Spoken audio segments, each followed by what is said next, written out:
Pues bueno, vamos al estudio del día de hoy, chicos. Fíjense que estamos estudiando el Evangelio de Juan. Estamos en el capítulo 11 del Evangelio de Juan.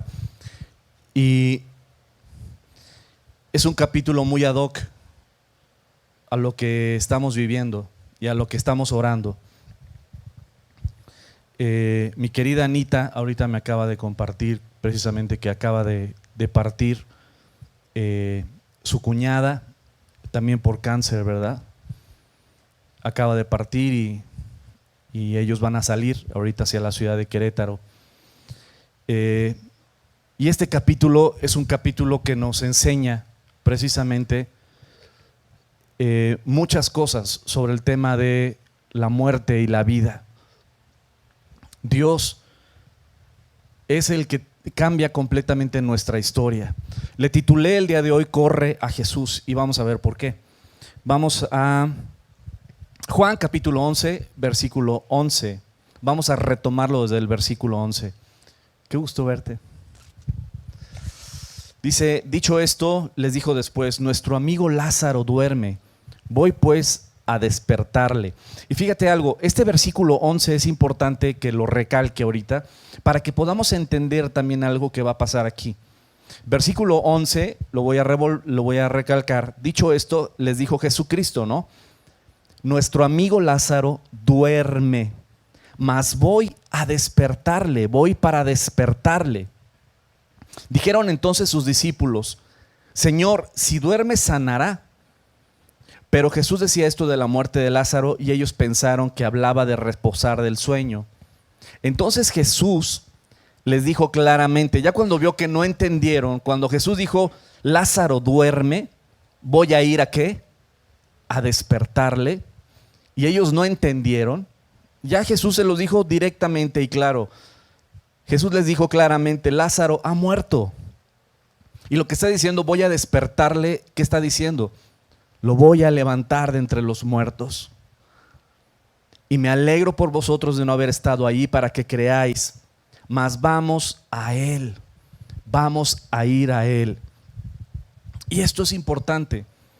Ahora, como lo he comentado en otras ocasiones, muchas veces las crisis que vivimos no son por nosotros, o a veces sí son a nosotros con una finalidad. ¿Cuántos de nosotros no hemos vivido una crisis de salud, una crisis familiar, una crisis económica, una crisis de cualquier índole? Y cuando vives la crisis, muchas veces dices, ¿cómo es posible que yo esté viviendo esta crisis si yo te obedezco, Señor? Si yo te honro, si yo quiero hacer tu voluntad, si yo solo quiero caminar contigo, si yo solo quiero acercarme a ti, si yo no ando, ahora sí que pues en el Noa Noa, ¿no? Los que se rieron del Noa Noa ya pasan de 20 años. Hay 20. ¿Sabes algo? ¿Por qué me está pasando esto? Como ya lo hemos visto anteriormente, la palabra de Dios nos enseña que, ¿sabes qué? Jesús amaba a Lázaro. Jesús amaba a Marta y a María, sus hermanas. Amaba a esa familia. Sin embargo, Lázaro había muerto. Y Jesús permitió que muriera. Y es ahí donde dices, pues, ¿dónde está tu amor? Si tú permites que yo viva esto, ¿dónde está tu amor? Si yo he buscado honrarte, si yo he buscado obedecerte, si tú y yo somos amigos, si tú me amas, ¿dónde está tu amor? Y a veces sí, efectivamente Dios nos permite a nosotros vivir una crisis de forma personal para hacernos crecer. Un ejemplo muy claro, y yo creo que el más famoso de la Biblia es Job. Y en Job capítulo 42, versículo 1,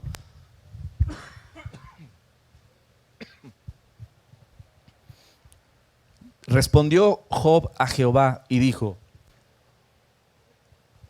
yo conozco que todo lo puedes y que no hay pensamiento que se esconda de ti.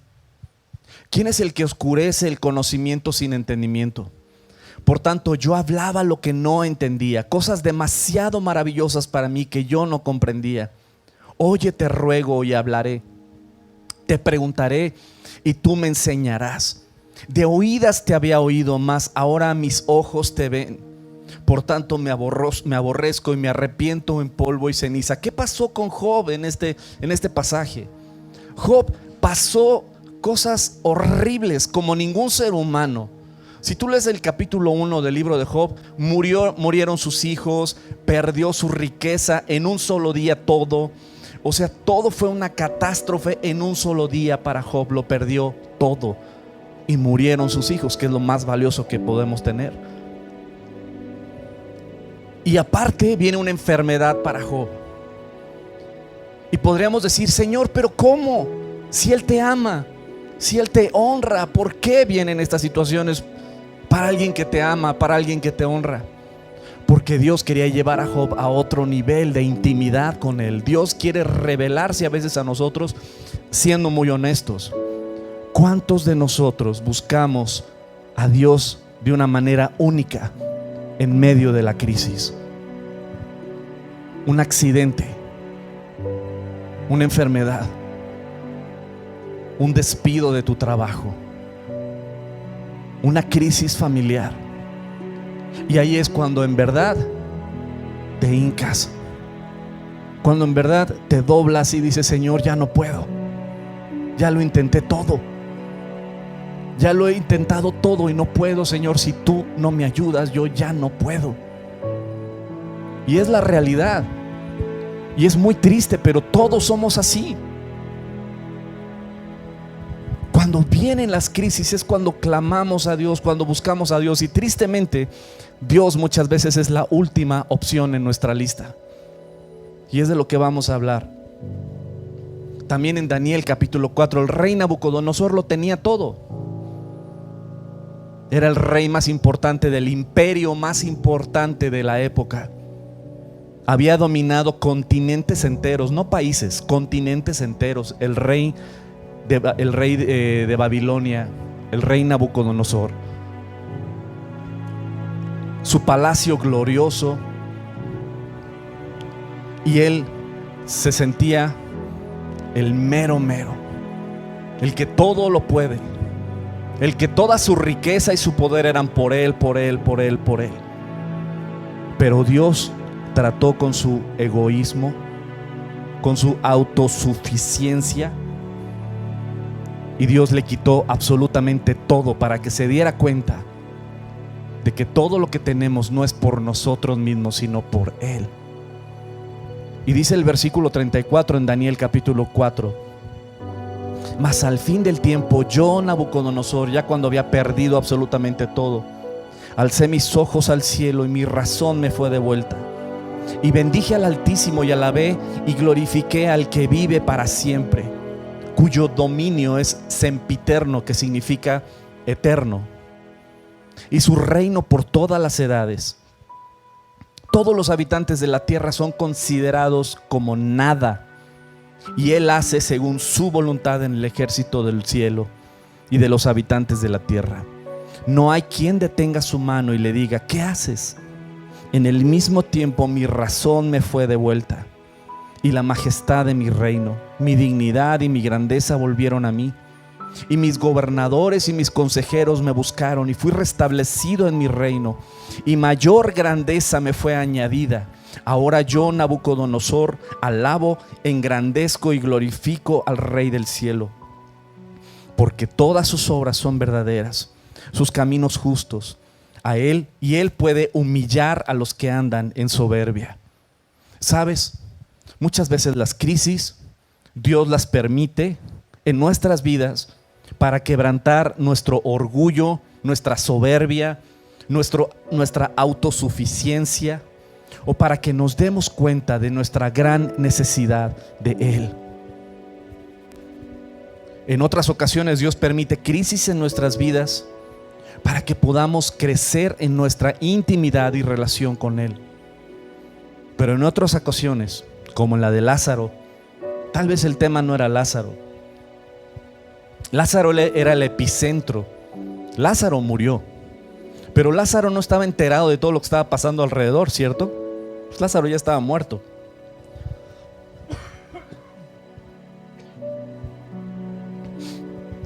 Lázaro estaba muerto. ¿Alguna vez has estado tan enfermo que no te das cuenta de lo que está pasando alrededor? Pero que hay un caos alrededor. En una ocasión, les cuento el chisme, mi esposa se súper enfermó, le dio influenza hace un buen rato, ¿no? Cuando la influenza pues, era así como algo nuevo tal vez, ¿no? Pero le dio influenza, entonces se aisló en una habitación y ella pues estaba todo el día noqueada. Y yo afuera, pues ya te imaginarás, peleándome con los niños, ¿no?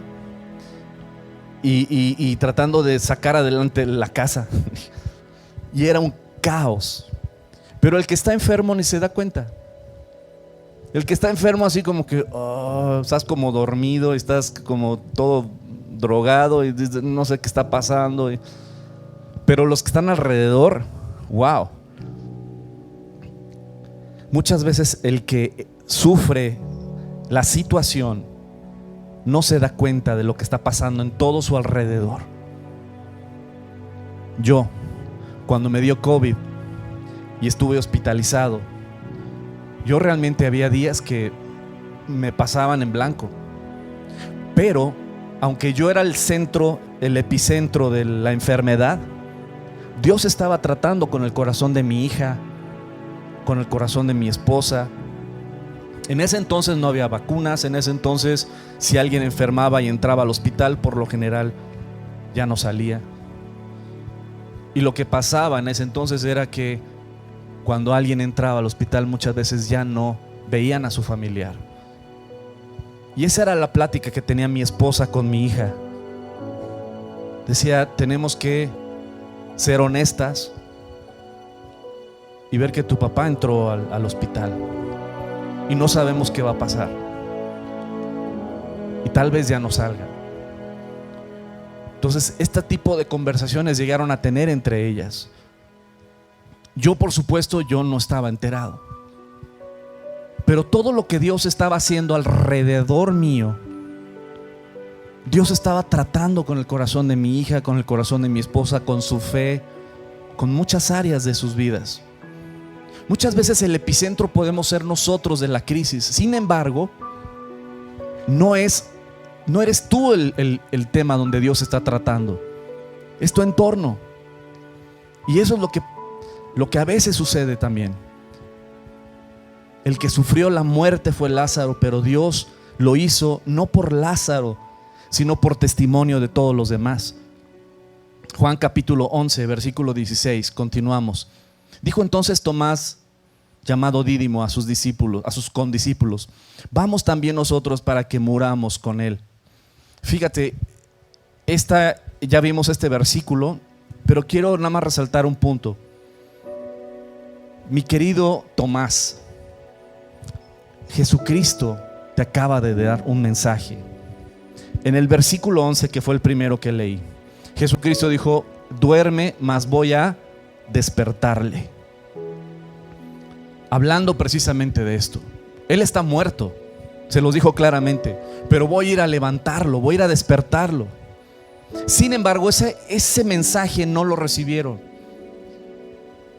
Y esto me hace pensar algo, que muchas veces esto pasa en las iglesias también. Los discípulos caminaban con Jesús, escuchaban a Jesús, escuchaban los mensajes de Jesús, convivían con Jesús, y sin embargo no asimilaban ni entendían el mensaje de vida que había para ellos. Jesús les acaba de decir: voy a despertarlo. Y sin embargo, lo que se quedó en el corazón y en la mente de Tomás era: ok, vamos, si ya murió él, pues vamos a morir nosotros también. Mi querido Tomás, acaba de decir Jesucristo un mensaje de vida y tú te quedas con el mensaje de muerte. Muchas veces como iglesias puedes escuchar el mensaje de Jesús y no asimilar el mensaje de vida que hay para ti. Versículo 17 dice: vino pues Jesús y halló que hacía 4 días que Lázaro estaba en el sepulcro. Ya tenía 4 días de muerto Lázaro. Versículo 18: Betania estaba cerca de Jerusalén,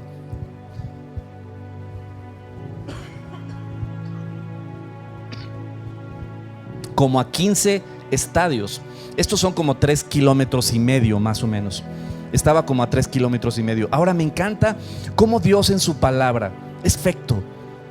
Cada uno de los mensajes que vienen tienen un mensaje increíble. Porque la palabra Betania, la palabra Bet es la primera letra, es la segunda letra del alefato hebreo. Y la letra Bet, el símbolo de la letra Bet, lo que significa es casa. Entonces, cuando habla de Betania, es la casa de los afligidos, así se llama, ¿no? Imagínate, ¿dónde vives? Pues en la casa de los afligidos. Uy, está chido, yo vivo en Cuernavaca, hijo, ¿no? Ahora, esa es una de las traducciones. No entiendo el por qué, pero hay dos corrientes rabínicas. Una la traduce como casa de los frutos y otra la traduce como casa de los afligidos. Porque Bet es la palabra, ¿cómo se llama? La letra que significa casa. Y esto me encanta porque en Génesis, la primera letra con la cual empieza Génesis 1:1, que es la palabra Bereshit, que empieza con Bet. ¿Qué es la primera letra que aparece en Génesis 1?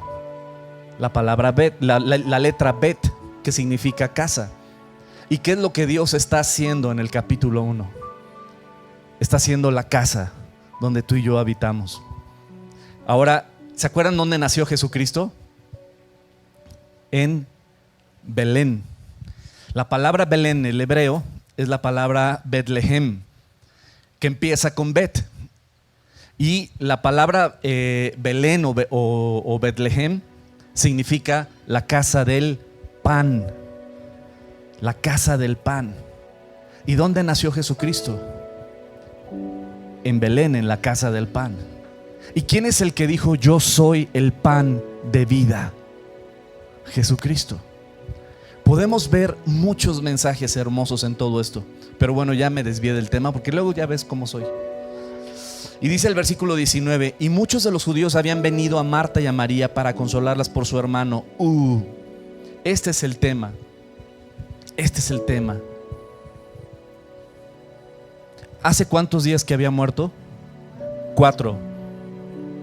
Y muchos de los judíos habían venido a Marta y a María para consolarlas por su hermano. Ahí tenían 4 días. 4 días los judíos tratando de consolarlas, tratando de darles esperanza. Y grábate esto: mucha gente venía a tratar de consolar y dar fuerza o ánimo aún después de 4 días, pero no podían dar lo único que alivia: la esperanza de la resurrección, la victoria sobre la muerte. Muchas veces la gente puede tratar de darte ánimos, de darte esperanza. La gente puede tratar y no la tienen. Tenían 4 días de tratar de dar esperanza, de dar respuesta a su gran necesidad. Y aquí te va. ¿A quién buscas cuando estás en crisis? ¿Tienes un problema familiar? ¿Cuál es tu primera opción? ¿Tienes un problema económico? ¿Cuál es tu primera opción? ¿Tienes un problema familiar o de salud? ¿Cuál es tu primera opción? Y por lo general no es Dios. ¿Tienes un problema familiar? Ahí está Marta de baile. Ahí está Fernanda familiar. Ahí están los consejos de mi amiga o de mi amigo, mi cuate. Ahí está esto, ahí está lo otro. Y andas buscando donde no hay solución. Aquí había 4 días que estaban ellos tratando de animarlas, tratando de darles esperanza, pero no tienen el poder. No tienen el poder para solucionar. Y así ninguno de tus amigos, ninguno de los métodos del hombre tiene poder para darte esperanza, para darte solución, para sacar del hoyo tu vida. Ni siquiera yo valoro mis propios consejos. Mis consejos no te sirven de nada. Pero el consejo de Dios, la palabra de Dios, es poderosa para rescatar y restaurar vidas. Amigos, querida familia, tenían 4 días y muchas veces en las crisis Tú pierdes días y días escuchando voces y voces de consejos, de amigas, de amigos, del especialista. Que cuando ves la vida del especialista también es un caos su propia vida. ¿Cuántas veces uno mismo puede buscar consejo en personas para darme asesoría sobre mi matrimonio, sobre mi esto, mi lo otro? Y cuando volteas a ver la vida del especialista, también está destruida su familia. ¿Por qué andamos buscando la solución donde no la hay? Y ellos no tienen el poder. Ningún ser humano tiene el poder. Yo no tengo el poder como pastor. Yo soy un ser humano al igual que tú, que mis consejos no te sirven de nada. Pero el consejo de Dios es poderoso. La palabra de Dios es poderosa para restaurar, para salvar. En medio de nuestras crisis, ¿dónde está tu refugio? En medio de nuestras crisis, de tu crisis, ¿dónde es tu refugio? ¿Dónde está tu fortaleza? ¿Dónde buscas consuelo? ¿Dónde buscas consejo? Y estas personas tenían 4 días tratando de animar y de dar esperanza. Y no hay una palabra que me revuelva más el estómago que échale ganas. ¿No la has escuchado? Cuando falleció mi papá, no sabes cómo me revolvía el estómago cuando venía alguien y me decía: échale ganas. ¿Échale ganas a qué? Por favor, nunca digan esa palabra, y menos en un velorio. Nunca, jamás. Bórrenla de su diccionario. Échale ganas. No está en ti, no está en mí. Está en Él. La solución está en Él. ¿Cuántos de nosotros, siendo muy neta, cuántos de nosotros le echamos ganas para tratar de sacar adelante nuestros matrimonios? ¿Cuántos de nosotros le echamos ganas para tratar de sacar adelante a nuestros hijos, nuestra relación con nuestros padres, y fracasamos? ¿Cuántos de nosotros le echamos ganas para tratar de sacar adelante nuestras vidas? Pero cuando viene Cristo a nuestras vidas, hace toda la diferencia. Toda. Juan capítulo 11 versículo 19. Muchos de los judíos que habían venido a Marta y a María para consolarlas por su hermano. Entonces Marta, y aquí está lo interesante, Marta, cuando oyó que Jesús venía, salió a encontrarle, pero María se quedó en casa. Y tú podrás leer este versículo y dices: pues está bien, una se fue a recibirlo y otra se quedó en la casa. Se te puede ir este versículo, pero no. Aquí este versículo está súper grueso. Y te voy a decir por qué. Vamos a Lucas capítulo 10, versículo 38. Quiero que analicemos bien la psicología del personaje. Así voy a hablar como actor. Vamos a analizar bien precisamente a Marta. Lucas capítulo 10, versículo 38.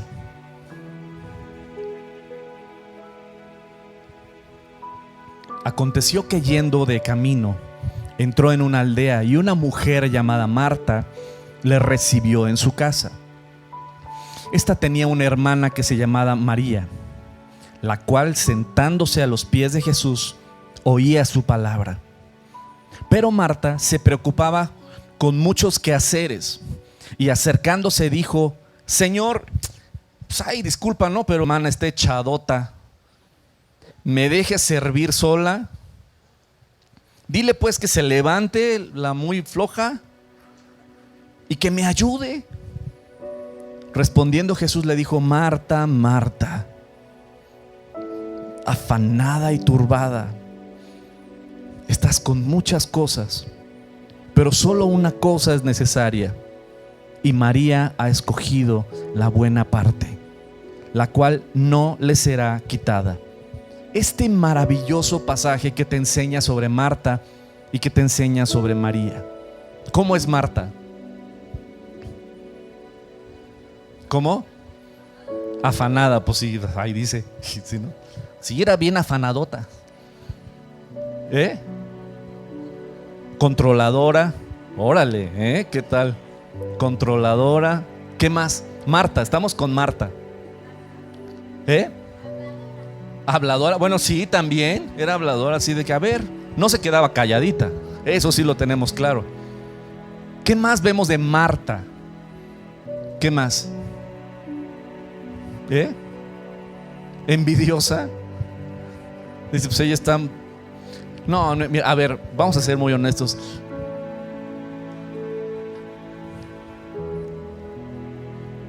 Exacto, le daba más importancia a las cosas de la casa que escuchar la palabra de Dios. Sí, es cierto. Pero la verdad, ya, o sea, ya nos comimos a la pobre Marta, ¿no? Ya cuando llegue yo al cielo, capaz de que ella va a estar esperándome. ¿Te acuerdas de esa prédica? Ok.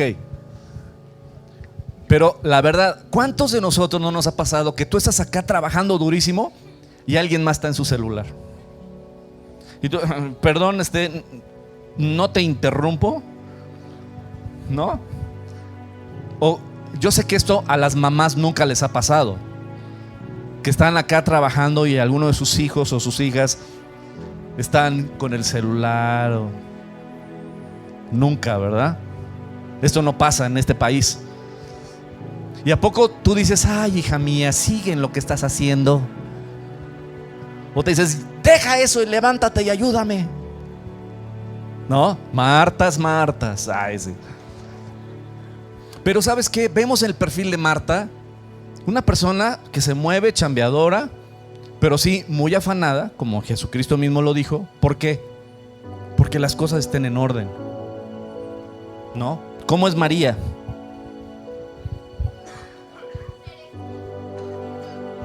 Tranquila, serena,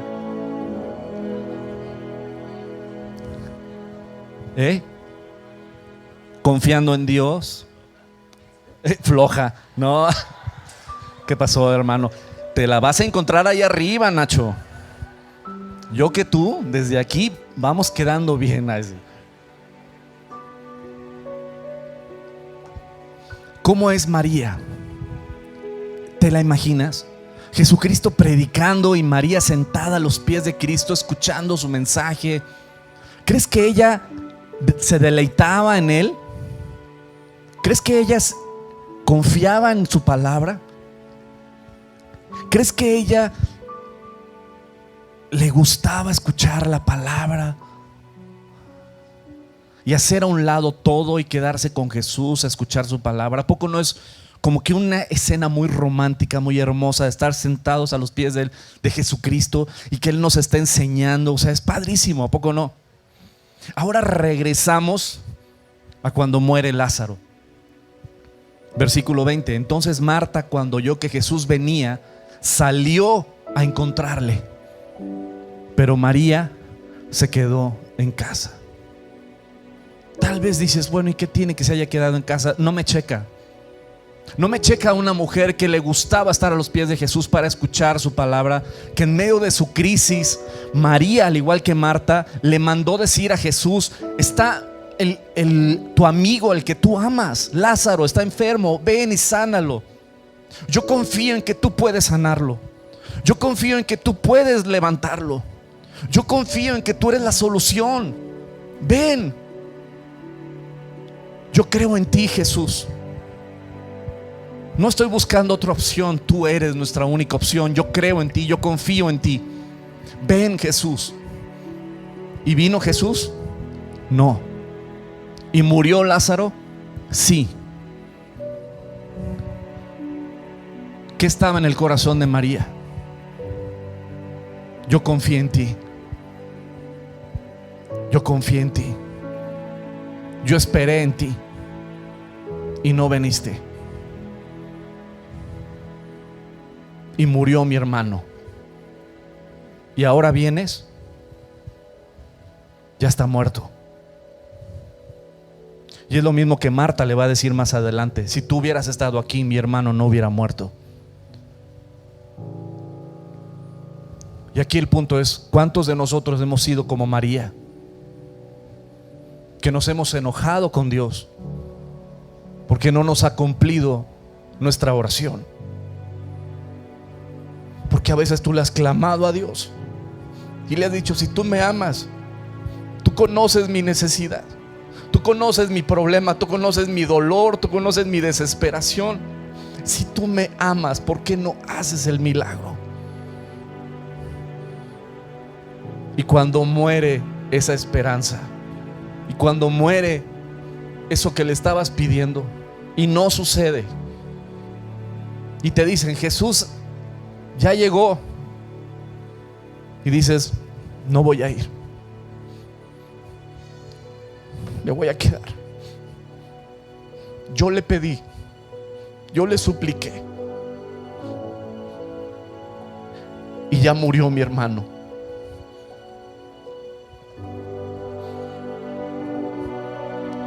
Y no sales a recibir a Jesús.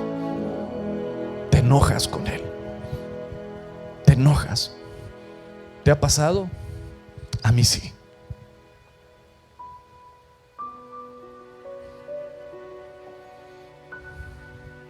¿Cuántas veces le hemos pedido a Dios cosas y no han sucedido? Y te duele hasta el alma.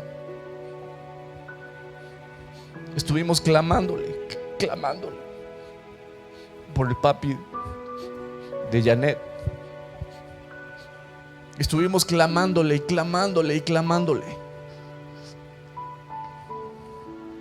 Y así cada uno de nosotros tenemos una necesidad, o hemos tenido necesidades, y hemos venido delante de Dios y le hemos pedido. Yo por mi hijo Hugo, y no sucede. Y aquí hay dos acciones. Una, agüitarte con Jesús, enojarte con Él. Te clamé, confié en ti. Tú podías sanarlo, tú podías darme ese cliente, tú podías darme ese trabajo, tú podías salvar mi matrimonio, tú podías restaurar mi relación con mi hijo, con mi padre. ¿Qué pasó, Señor? Y aquí hay de dos: o tomas la acción de María, o tomas la acción de Marta. Tengo una amiga que yo amo mucho, se llama Mónica, y era una chavita adolescente que yo discipulaba hace muchos años. Y era muy chistosa, bueno, es muy chistosa. Y ella decía algo que lo decía en broma, pero lo decía en serio. Decía: vamos a orar para que se haga mi voluntad. Y nos reíamos todos, pero es la verdad. Siempre que le oramos a Dios, es para que Dios haga nuestra voluntad. Y si no hace nuestra voluntad, nos enojamos. Y no está chido. Y no es así. Él no se equivoca. Él es un Dios bueno que te ama. Que Él no se equivoca. Que Él ve lo que tú y yo no vemos. Y que Él puede tomar decisiones que son sabias.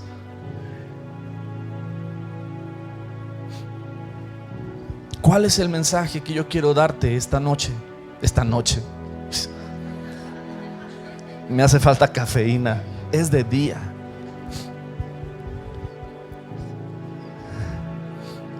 Seamos como Marta. Corramos a Jesús. ¿Para qué vas a Jesús, Marta? Ya murió tu hermano. Y no le importó a Marta y fue a buscar a Jesús. Y sí, fue a reclamarle, como lo vamos a seguir viendo más adelante. Pero te digo algo: A veces aún dentro de esos reclamos con Dios, es una relación con Él, es hablar con Él. Dios te ama. Él no se equivoca. Él no se equivoca. Y Él no va a hacer nuestra voluntad. Pero tú y yo tenemos que confiar en que su voluntad es buena, aunque no la entendamos. Dios no nos ha llamado a entenderlo. Dios nos ha llamado a confiar en Él. Yo no entiendo muchas cosas. Niños con cáncer, me parte el corazón. Uno de los hechos más dolorosos que yo he vivido como pastor es, una vez mi querido doctor Silva me habló llorando. Nunca había escuchado así al doctor. Estaba llore y llore, apenas podía hablar y me dijo: ¿puedes venir? Estoy en el hospital tal. Fui y acababa de fallecer un pacientito de él, un bebé. Y estaba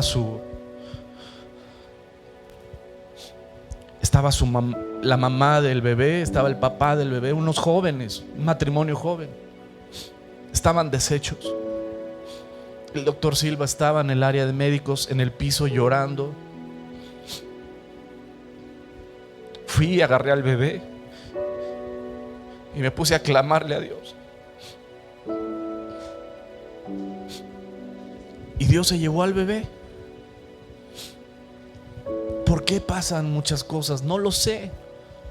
Pero Dios no me ha llamado a entenderlo. Dios me ha llamado a confiar de que Él es bueno, de que Él no se equivoca. Y te digo algo, lo creo. Lo creo. Creo que el autismo de mi hijo es una bendición. Creo que los problemas que a veces vivimos, económicos, de salud, de cualquier índole, tomados de la mano del Señor, son una bendición. Él nos lleva a mar abierto donde nuestros pies ya no pisan, como dice la canción, para que confiemos en Él. La pregunta es: ¿qué necesitas vivir para que tú puedas confiar en Él? ¿Qué necesitas vivir? ¿Necesitas una crisis en tu familia o en tu vida, una crisis económica, una crisis de salud, para que puedas doblar tus rodillas delante de Dios y decir, como bien dijo el doctor Aarón, no tenemos el control de nada?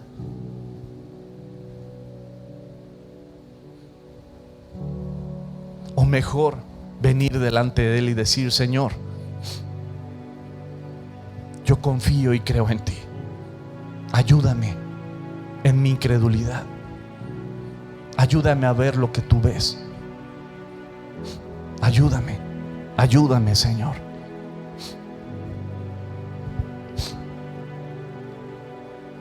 El mensaje que yo quiero darte, más bien Dios esta mañana, es: corre a Jesús. Corre a Jesús. Si has sido como María, yo creo que todos hemos sido en un momento de nuestras vidas, pero llegó un momento de levantarte, sea cual sea la crisis que hayas vivido, sea cual sea. Confía en Dios. Cree que Él es bueno. Cree que Él es bueno. Confía en que Él no se equivoca, que Él es el Todopoderoso, que Él está sentado en su trono y Él es el soberano, y que Él no se equivoca, y que Él te ama. Y si estás viviendo el día de hoy una crisis, sea de cualquier índole, no busques fuera. Ya tal vez lo has intentado de otras maneras. Ven a Cristo. Ven a Cristo. Entrégate a Él. Confía en Él. Aférrate a Él con todas tus fuerzas. Y quédate con Él. Oramos. Padre, te doy muchas gracias por tu palabra, Señor. Ayúdanos a ser ovejas nobles ante ti, Señor. Quebranta nuestro orgullo, nuestra autosuficiencia, el creer que tenemos el control y la autoridad y el poder de nuestras decisiones. Muéstranos, Señor, tu bondad. Haznos estar a tus pies. Ayúdanos a fortalecernos en ti. Que nada ni nadie nos aparte de tu lado.